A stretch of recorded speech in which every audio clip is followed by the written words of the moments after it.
Welcome to Healers with Humor. Where healing meets heart and a whole lot of vulnerability.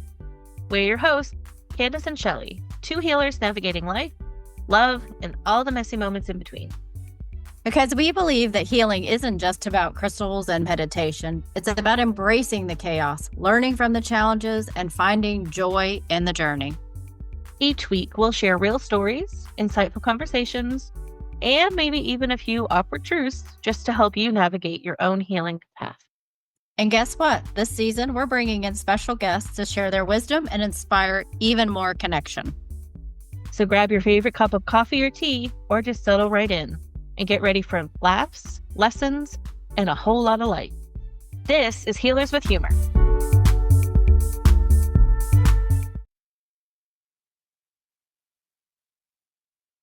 Welcome back, Bright Lights, to Healers with Humor, Season 2, Episode 5, HeatherAsh Amara, on breaking free and reclaiming your inner fire.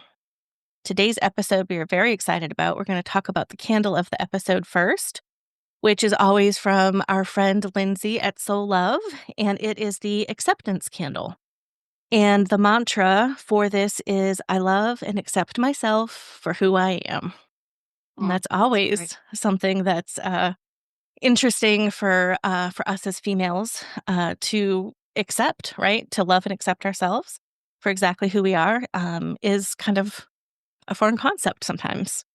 But what the further in the definition that Lindsay has, which I love, says when we align with the heart-centered state of awareness, acceptance, we know our self-worth and divine perfection just as we are. We embrace our creative and feminine flow and feel into the fluidity of our sensual side. We love who we are from the inside out and accept all as it actually should be. So that is going to kick off our episode with HeatherAsh.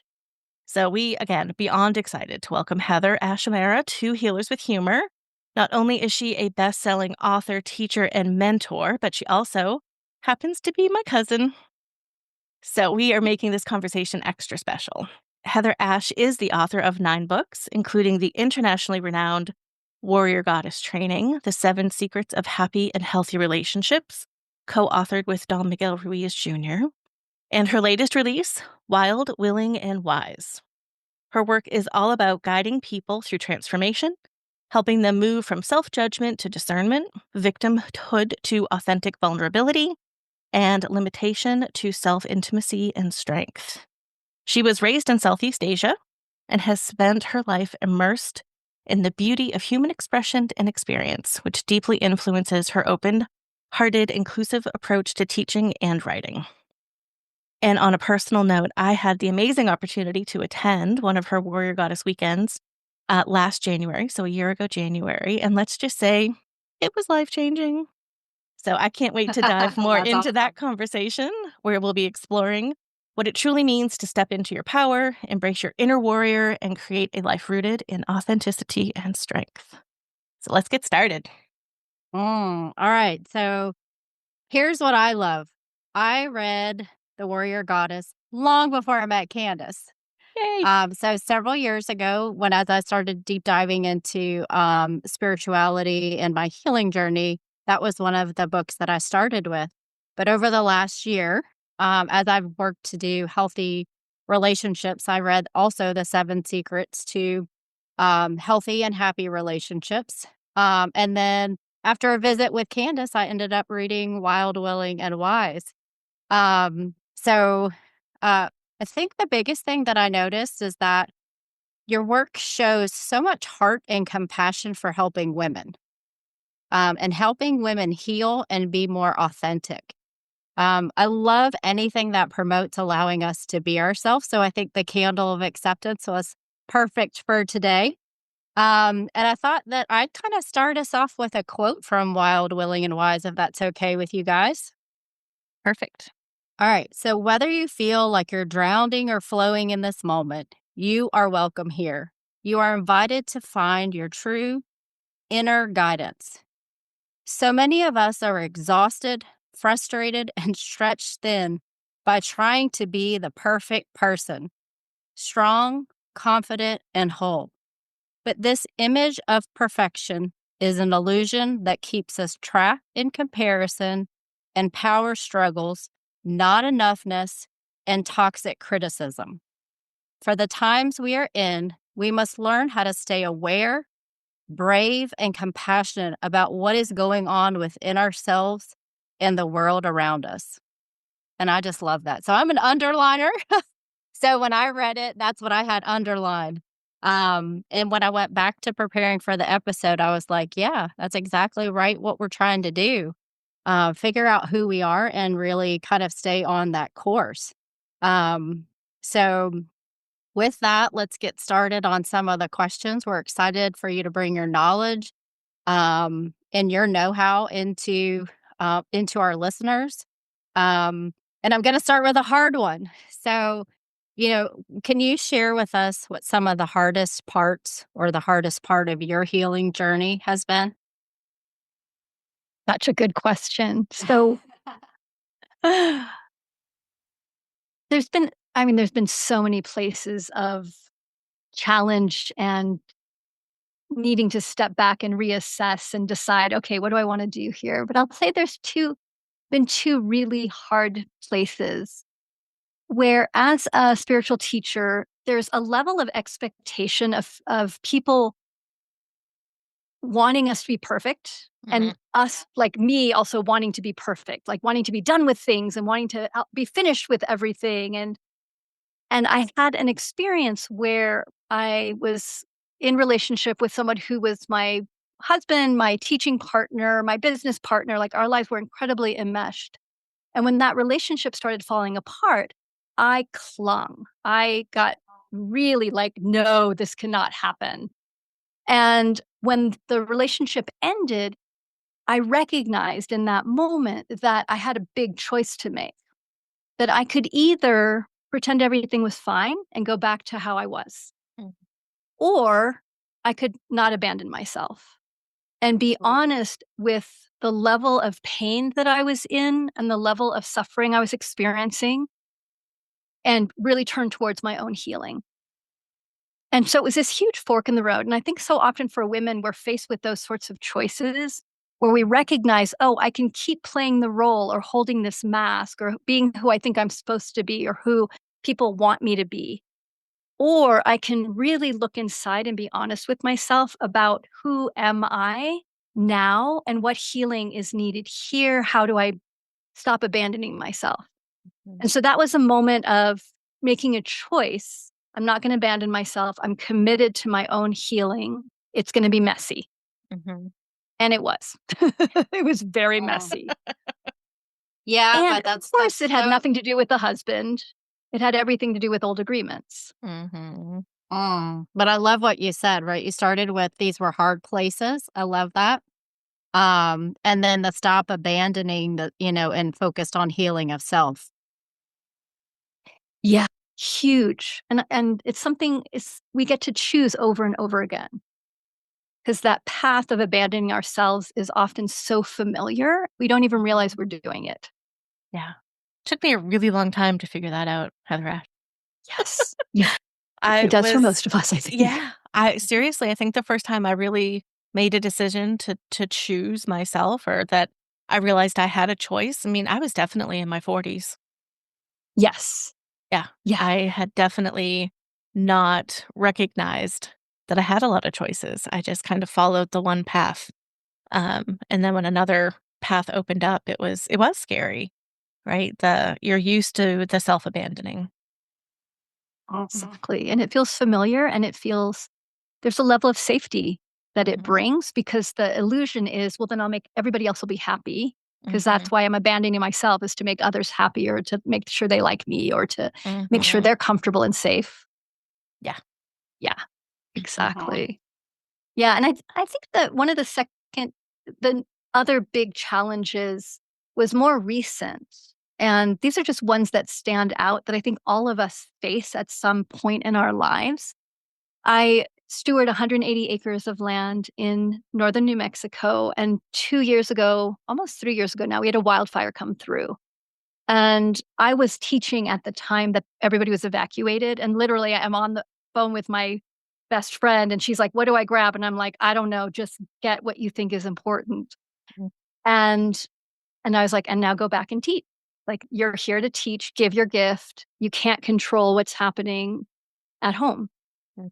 And when I got home, the wildfires had still not hit our property yet, but it was pretty much imminent. Like, I still had some hopes of, like, maybe it won't come this far south. And one day I was watching the fire because technology is so wild. You can watch what's happening. And the fire was in my neighbor's yard and it was heading towards us.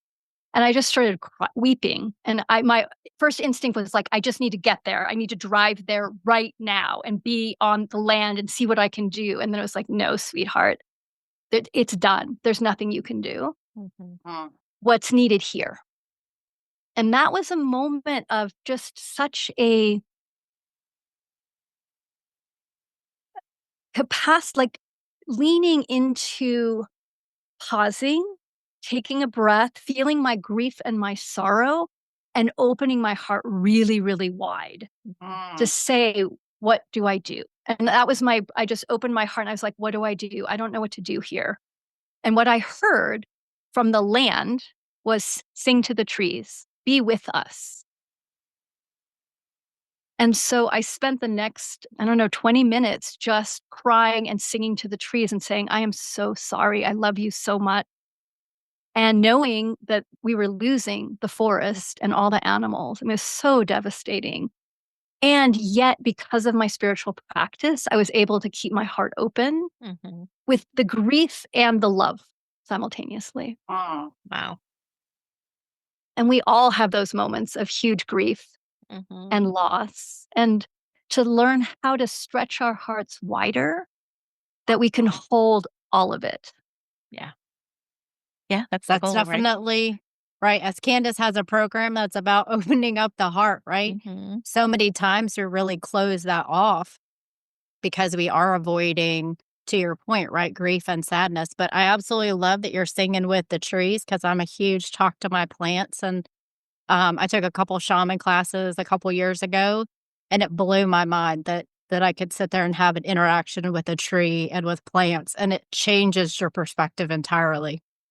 It does. It's such a beautiful relationship to come back away from just human centric to Mhm. recognize that we are part of this much larger circle of life that is non-human, that the plants, the trees, the animals, the mountains, that there's this beautiful connection that we can have with all of life that we belong to, that we're part of. Yeah. Yeah, I love that. So what I heard was to make sure that we're choosing ourselves, and I can tell you when I've made that decision, those are some of the hardest decisions that I've ever made, and I don't wanna say that they're all painful, but some of them have been pretty painful. But that really focused on self-healing, and then definitely, right, a connection to nature and being able to open up that heart space even after tough times. So I love that, which leads us really into now let's talk about some of the greatest joys that you've experienced on this journey. Oh, again, so many, so many. One of them was finding Miguel, I would say. So I've Mm. had many teachers, and I'll actually with Caradwin. So one of my first teachers, I saw her talk at a event when I was in my early 20s, and I just remember looking at her and being like, I want to be her. This, there's a model of a woman who's embodied, who's funny, who is lighthearted, who has incredible depth. I was like, yes. So that was one of just this joy of recognition, and then getting to study with her, apprentice with her for a couple years. And then when I met Miguel, Don Miguel, the author of the Four Agreements, I had a dream about him actually. And I prayed. I knew I was missing something on my spiritual path. And I really opened, was like, I don't know what I need, but I'm looking for something. Please help me find what it is. And I had a dream about this human, and it was very clear, like, this human's gonna change your life. Get ready. And I remember waking up and thinking, right, where am I gonna find this powerful shaman dude in Mhm. Davis, California, which was a tiny town in Northern California. And the next week, somebody walked into my office and said, "Oh my God, you have to meet this man. You have to meet this person." And my whole body was like, "Oh shit, he's here already. And I am not ready." Yeah. You were like, that was quick, people. That was quick. Oh my God, slow down.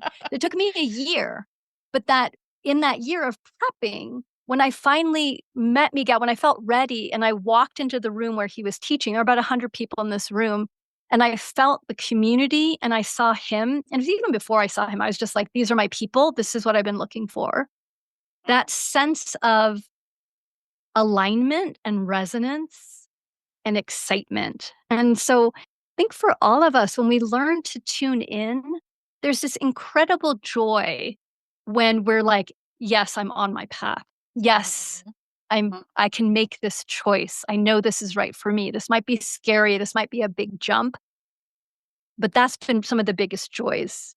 And watching other people transform as well. Seeing people, that's the biggest gift of getting to teach and share skills and wisdom and knowledge and mentor, is watching people come home to themselves and find themselves again and feel their joy. It's delightful. Yeah. No, that's beautiful.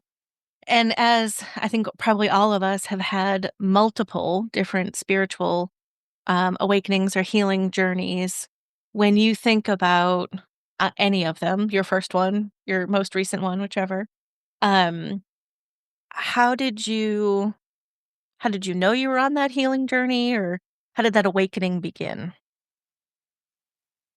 What a great question. When I was 7, and it's interesting because both the experience I've had just happened to be in India. But when I was 7 years old, I was with my parents. We were in India. The thing I remember is I was wearing white shoes, white Mhm. sandals, and I was worried they were going to get dirty. So that's where my head was. My head was very much on ah, physical reality. My shoes are going to get dirty. Mhm. And I looked up, and there was a girl about 7 in rags, really, tangled hair, walking towards me, and she was barefoot, and our eyes met. And in that moment, everything dropped away, and all there was love Mhm. and this connection. And I recognized in that moment that that connection's always available, that we are way more similar than we are different, Mhm. and that it just changed my being at such a deep level. And then I forgot about it for years until I started doing spiritual work. And really, my spiritual path started when I moved to the United States, and I felt this just deep sense of disconnection. And I couldn't even name it. I was just like, something is not right here. Mm. And I felt it in myself. I felt it in the people that I was around. And what I recognized is that I had been so lucky to grow up in very community-oriented spiritual countries, very Mhm. deeply spiritual, and loving, compassionate places. And that started my quest, really. And I started in politics and social justice work, and then I started studying different spiritual traditions. Mhm. So that was then there's something else. I was not raised in a Christian and really any religion. Okay. My parents were very open-minded of like, what works for you. They both Yeah. ended up becoming Buddhists over time. And as Candice knows, our French Catholic family, very strong on that side, on the papa side, Very strong. Yes. And very that's how I strong. grew up. Mm, Uh, going to, church every week and with our grandmother. And so, yeah, it's a very strong. I um, don't necessarily look at religion the same way now as I did then, right? And I wouldn't call myself religious by any stretch, but definitely spiritual. And I've had to recreate my relationship with that is higher from us. And that's been a deviation from what my family of origin believes in. So that's been an interesting process as well. But yeah, no, thank you for sharing that. You eloquently speak about that experience in your book as well. And it's just interesting at such a young age that hit you, right? That I'm gonna let this all just fell away, and this other human who is different than me is looking me dead in the eye, and I just open up to love. I think that's beautiful. We don't all get that here in the States. Yeah, and I think what's interesting for me based on and Candice and I have talked about it in previous episodes as well, but the importance of community and connection, whether you find that in a church, whether you find that in your neighborhood, wherever, those connections can happen, how important they are, right? Just to have support and love and connection. It's really everything. Community is so important on a healing path. Mhm, And, so often in our family systems, because our parents usually are coming from judgment and fear and scarcity and whatever has been passed down in the lineage, mhm, and they just pass that on. And so to have the level of freedom that we have now and choice and capacity to say, I'm not going to carry that forward. I'm not going to carry the energy forward. I'm going to do the healing work here. yep, And that takes then finding community of people that are doing it differently, mhm, that are learning how to be unconditional, that are learning how not to abandon self, that are learning to be joyful together and to be honest with each other mhm, and to learn how to be in conflict in a healthy way and to play with each like there's I love community so much because it's where we do the biggest healing and it's not always easy. mhm, I think sometimes people are like, when I find the right community, it'll just be great and it'll be all love and I'll be healed. It's like, no, that's when the work actually begins because mm, then we're repairing all the harm from our family systems, from our culture, from the ways mhm, we've been raised, from how we've judged ourselves and felt victimized by the world. And mhm, so we get to rewire ourselves together towards discernment, towards vulnerability, true vulnerability, mhm. towards being more unconditional. It takes time. It's a big, big journey. Yeah, we didn't get where we were overnight, right? And so being in that community does take vulnerability and finding the right one. And I think Shelly and I have both, we're a community for each other for sure. In the Charlotte area, there is a lot of community, but it takes, to your point, it takes finding the right people, in the right spaces and not not everybody has to be in the same healing place at the same time, but everybody needs to be open to your point about it. And everybody you can get triggered, right? There's a lot of triggers that are going to be happening in that community. And understanding that that's okay. And as long as everybody's in a place where you're able to work through those, right? Understand it, do the shadow work, do what you need to do, um, and come to it with an open heart.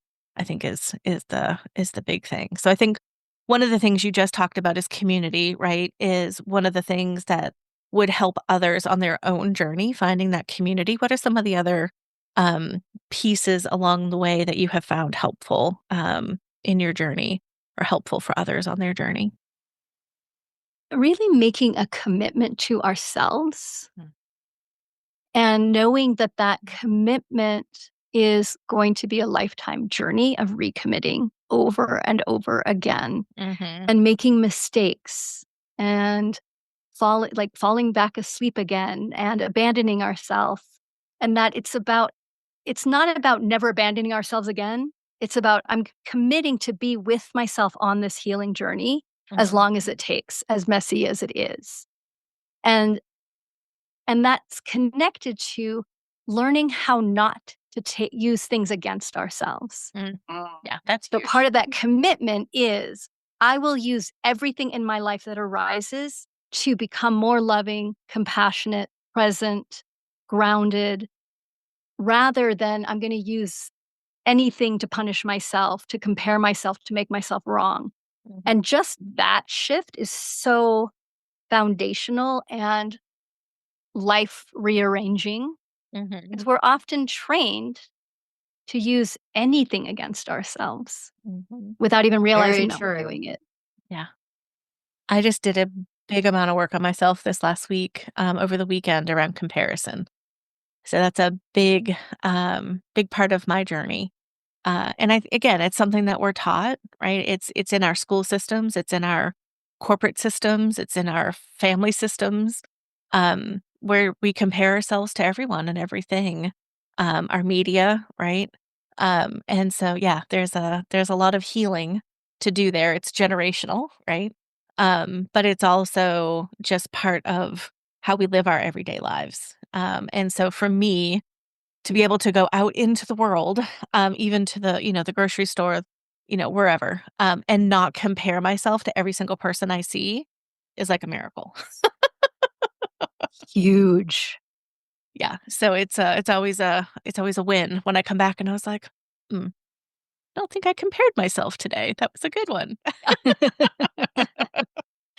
Yeah, more grace for ourselves though, Mhm. right? Because I mean, we have to live in our own minds, and sometimes we're our harshest critic, and that's a really tough place, right? If I'm not safe for myself, it's really hard. Yeah, I realized a couple weeks ago I wasn't even being vulnerable with myself, right? I was actually telling myself a story. I was actually lying to myself, if I'm being honest, about this is what was going on because I didn't want the vulnerability of how I really felt about it. And I just gasped when I realized what I was doing, especially So after all the true. work. And it gets more subtle and trickier in a way Yeah. because, we talk about in the Toltec world, we talk about the spiritual judge that or Mm. like we get on a healing path or we get on a spiritual path and we work on our judge, but it starts to morph and it sometimes gets really tricky and it's hard to catch because it sounds better, Mhm. right? So I have to watch myself. Sometimes there are people that really inspire me that I'll be following them on social media and be like, "Oh my god, I love what they just said." And it'll start off being excited, being inspired, being excited. And then if I'm not paying attention, sometimes what starts happening is this teeny little voice is like, "You really should be doing it like they are. They're so great. Why aren't you doing it that way? If you were more like them, you would have more fill in the blank." Like, and it's so quiet sometimes, and it starts off positive and then it gets flipped. And so that place of really feeling our bodies, being in our bodies to sense, "Oh, wait, something just shifted. What am I saying to myself?" Because to your point, Shelley, so often we don't even realize that we're not telling ourselves the truth. And sometimes our bodies can be more reliable than our minds. Mm, Mm. mhm. True. Yes. Yeah. Oh, yeah, I love that. Yeah, so I love the idea of continuing to, I'll just say, accept when I make a mistake, right? And continuing to recommit to, all right, let's try this again, as opposed to being so hard on ourselves. Yeah. Yeah. Growth comes through being challenged, making mistakes, abandoning ourselves and coming back again. And it's not, again, about never doing these things, it's how fast we recover, Mhm. Mm. I like how that. fast we tell ourselves the truth, how fast we forgive ourselves for the mistake, how quickly we're like, oops, whoa, okay, redirect. And I think Mhm. about this is something that Caradwin, one of my first teachers, taught is that her father was a rocket scientist. So he taught her early on heat seeking missiles are off target 99.5% of the time. And this is true of ships and airplanes and probably cars over distance. That while we get to the target, how we get to the target is by course correcting over and over and over again. Mm. And when we're judging ourselves or comparing ourselves, what happens is, well, first, we need the ingredients of where am I going? What do I want? What am I yearning for? Where do I want to put my attention? What's important to me? What are my values? That's where we're directing ourselves. And it looks like it's outside, but it's actually inside. Mhm. And then the second is the honesty of where am I? We have to be honest with where we are, or we can't support ourselves if we're not telling Mhm. ourselves the truth. So we need those two ingredients. Where am I going? What do I want? What am I yearning for? What's the feeling sense? And where am I now? Mhm. And once we have those two pieces, then if we're judging ourselves, we go off target. Then we start judging ourselves because we're judging ourselves because we know we shouldn't be judging ourselves. And then we feel victimized because I wasn't breastfed as a kid and that's why I'm screwed up. Or like, and we're going way off target. And then sometimes the course correction then is we whack ourselves. We're like straighten, whack. And then we go sailing off in another direction. And what I found in the healing journey is actually the healing journey is when we're like, oops, sweetie. Oh, whoa. Okay. No, course correct. Oh, no. Yeah. Woo, we're off. And that we catch ourselves more quickly because we know ourselves. We're more intimate with ourselves. So we can feel or sense, or we know what the signs are that we're off target because we're with ourselves. And then we know, oh, the course correction is then much gentler. It might still be firm. Yeah. Like, hey, mind, no, we're not going into the past to look at all the things we did wrong. Nope, done. Come here. It can be firm and it's loving. Yeah. It reminds me when you were talking about it is the when you go bowling and they put the bumpers up on the sides. So yeah, there's just little redirections of the ball. Exactly. And that is one of my favorite memories, Candice, with our grandparents. Yeah. Bowling. Is playing bowling. Yeah. Yeah, I they love were that, into Candice. it. They had the shoes and the bowl. Like, oh yeah. They had their own bags, their own balls. Yeah. And where I grew up, the bowling is actually, they're small balls. You can actually hold them in your hand. They're not the ones with the finger holes. So yeah, it was fun. Oh, well, I too was picturing the bumpers at the bowling alley, thinking like, all right, particularly, on subjects that I know are hard, right?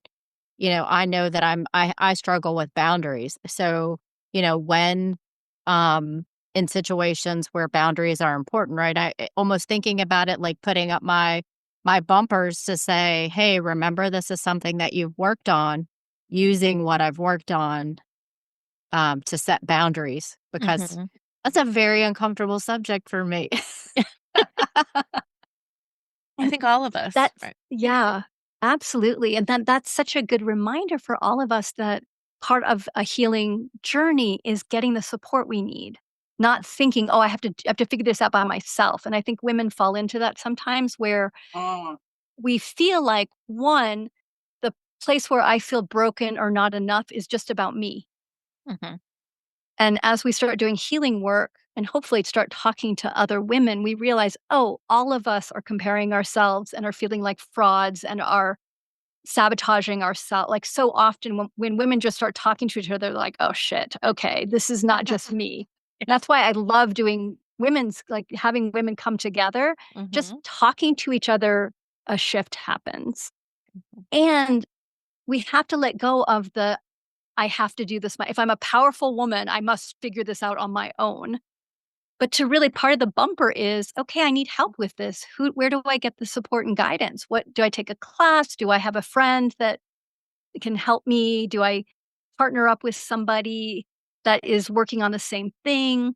And that's part of what the bumper is. And that as we get stronger, maybe one day we take the bumpers off. And we want to find people, this is important with community.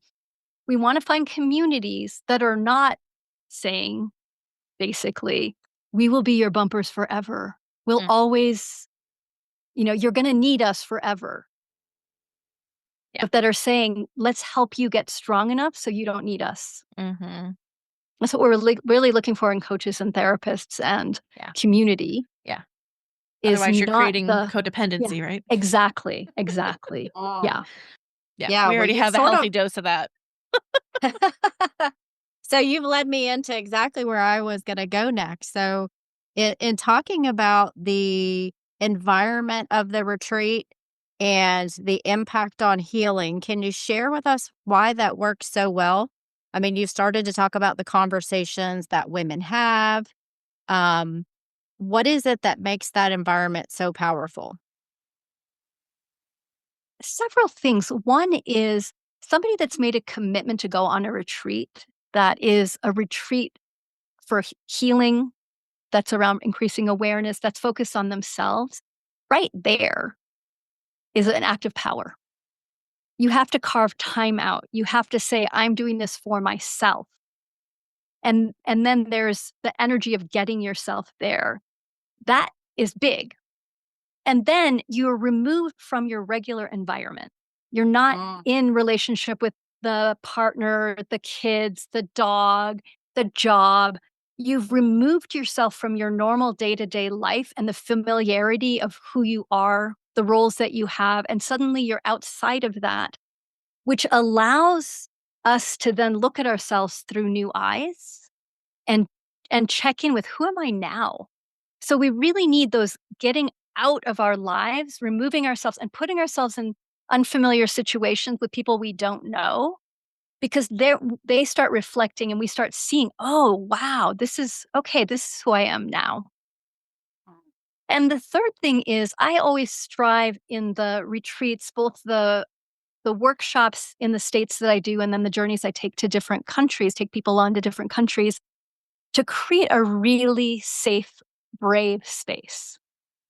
And we say safe and brave, because if it's just safe, change doesn't happen. It's just cozy and nurturing, like go on vacation, go sit by the beach. But if you want to transform, you have to be willing to be brave and do hard things, break your own patterns, go towards your fears. And so when we feel like, oh, I am held here and I can take risks and it's going to be okay, I'm really mindful to set a container so that we're all in agreement of what we're doing together. And one of the things that I do with the women in the beginning of most retreats is, we're not here to fix each other. Nobody here is broken. If someone is upset, you don't need to rush over with the Kleenex or try and shut them down or make them feel better. Let them have their experience. You can lovingly bring your presence to them, but let's create a space where everybody can have their experience. We don't have to have the same experience.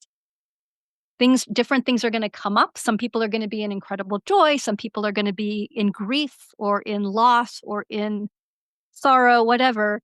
And that we can all be together in the process and be with where we are in the process, not where we think we should be in the process. Mm-hmm. So that freedom allows big things to happen. Yeah. Yeah, I love that. I do think, to your point, right? So much in life we're taught to come over and comfort people, Mm-hmm. mostly because we're uncomfortable, I think, right? But Exactly. letting someone be in that space and just have their moment to say, get it out, right? Mm-hmm. Yes. Yeah. Express it how you need to express it. Yeah, no, that's quite beautiful. Mm. And I know Candice has attended one of the retreats, so I know that she wants to share some insight, and definitely her experience. So Candice, tell us about the retreat that you went to and what that was Yeah. like for you. It was amazing. Short story. No. It was it was great. I went with our friend Nicole. So I had a buddy as I went on this journey.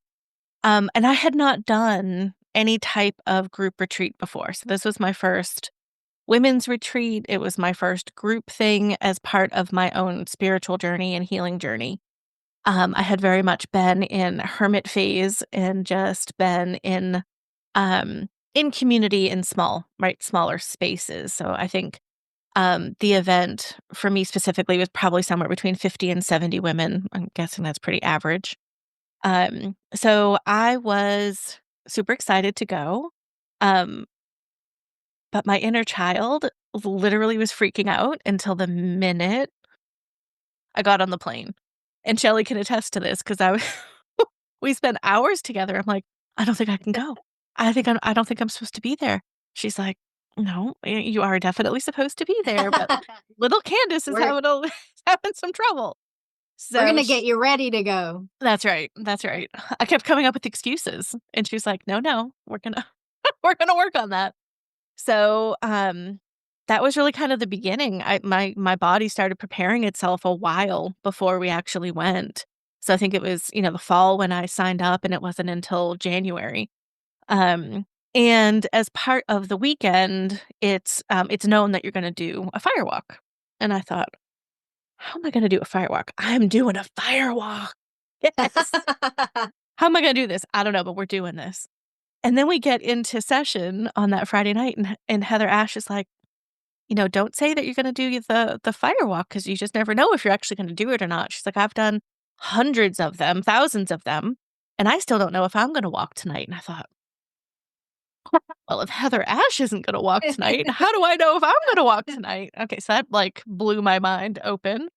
Um, but it also just allowed me the ability to know, and as you shared with us, even if you don't walk, you still experience it, right? You're still experiencing the wonder, that everybody else who has walked, gets to experience.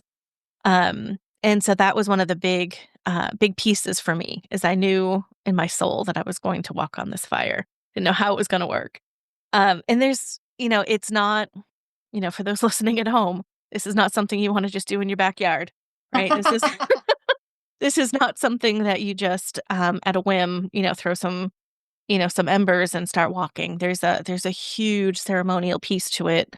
It's gorgeous and beautiful, and there's singing and just an energy that the group brings, to that walk that you couldn't do possibly by yourself, right? But I will share, I did do it. I put my big girl pants on, and I just knew that was what I needed to do. And the first time that I did the walk, um, I was just proud that I did it. And then I thought, "Crap, actually didn't set my intention before I did it. So now I have to go back and have to do it again." And so I got back in line and I did it again. And I did it the 2 times, but man, did I watch women just dance through this fire, these embers, and it was magical. It was truly magical. So that's definitely a highlight. And there is a camaraderie and a community that's built.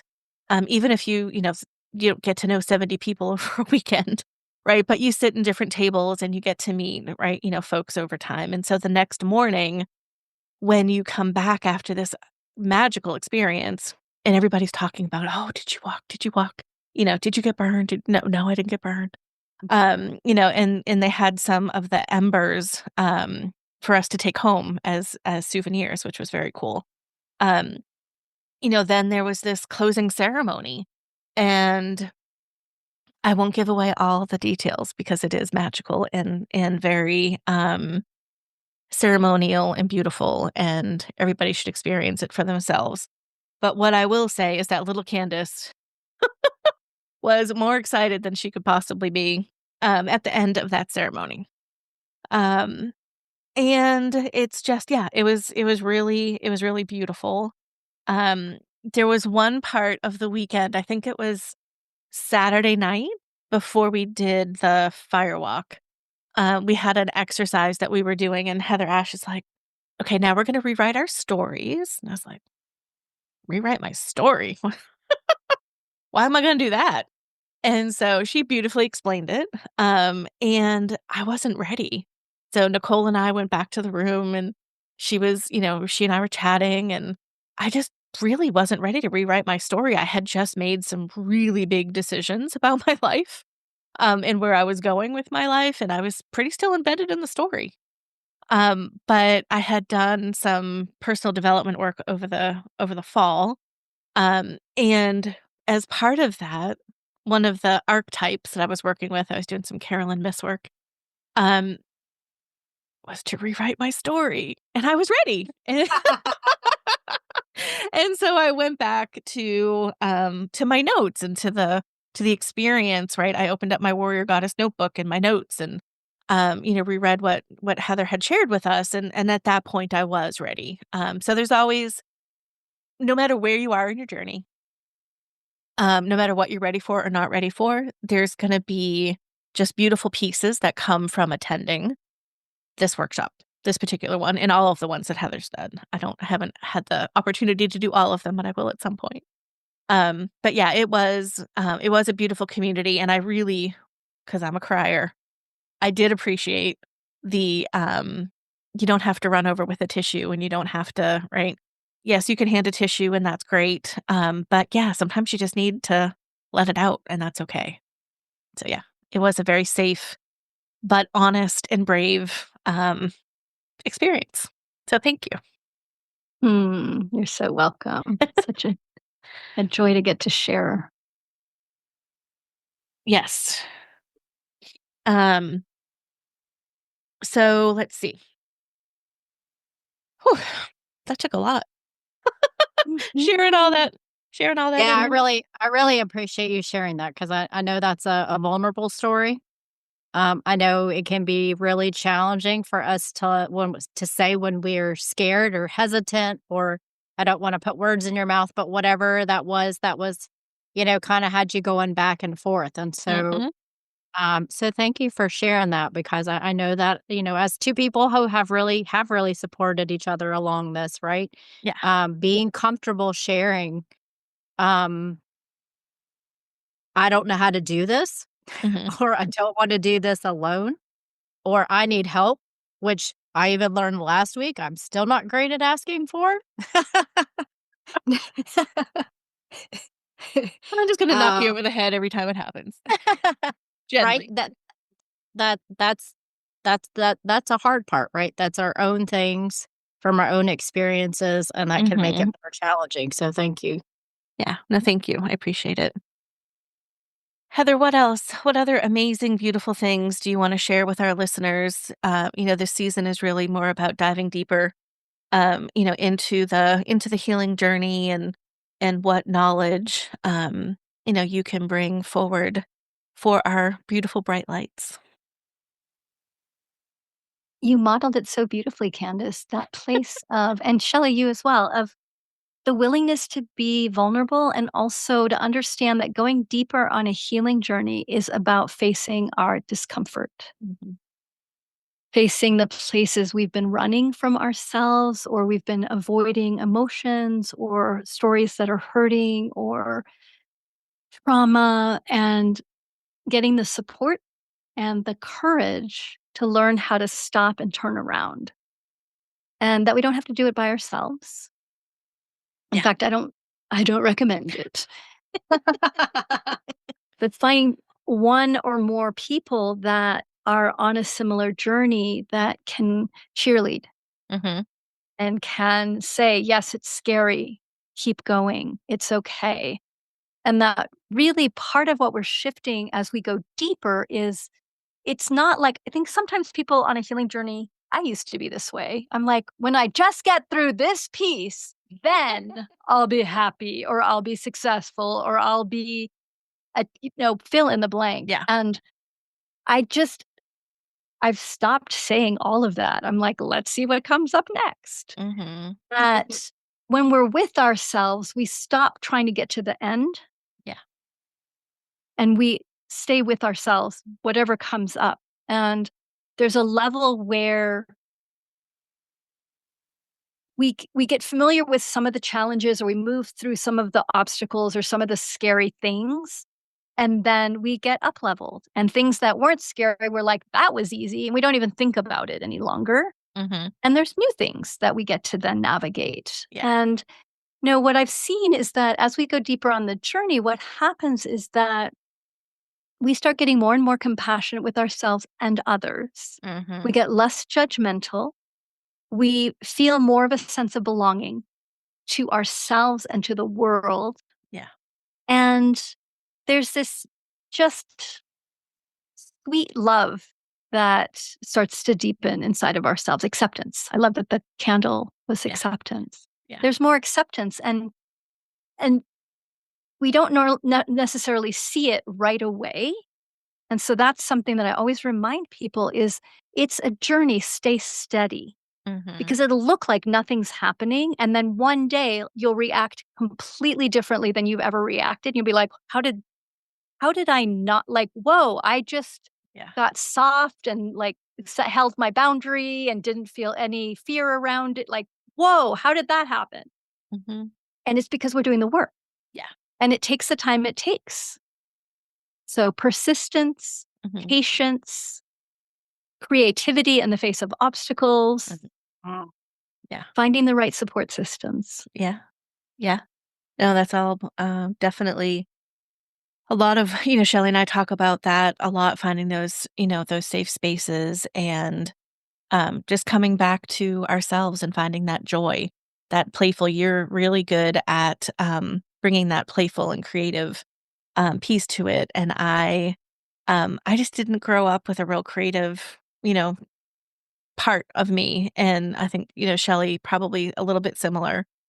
So finding that joy and that peace and that play is always a little bit of a struggle. So we always welcome, where we can incorporate some more of that.